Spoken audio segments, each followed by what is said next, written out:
நடந்துக்கிட்டு இருக்குது, நிறைய பேருக்கு தெரியறதில்ல. ஸோ அதனால் நிறைய இடத்துல நீங்கள் வந்து கார்டை வந்து கொடுக்குறீங்க, ஓகே ஃபைன், பட் மேக்ஸிமம் வந்து ஹார்ட் கேஷ் கொடுத்து பழகுங்க. நீங்கள் அந்த கார்டை யூஸ் பண்ண வேணாம்னு சொல்லலை, ஏடிஎம் பர்பஸ்க்கு மட்டும் யூஸ் பண்ணால் போதும். லைக் ஏடிஎம் மிஷின்லேருந்து மணி எடுக்கிறதுக்கு யூஸ் பண்ணுங்கள்.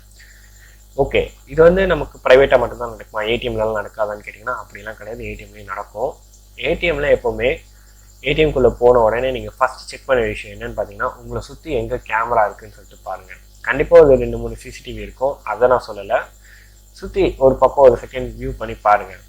எப்போவுமே வந்து அந்த ஏடிஎம் ஹோல்டர் இருக்கும் இல்லையா, இந்த கார்டு போடுற ஹோல்டர், அந்த ஹோல்டரை பிடிச்சி லைக் வெளியே இழுத்து பாருங்கள், லைட்டாக இழுத்து பாருங்கள், லைக் ஷேக் பண்ணுங்கள்.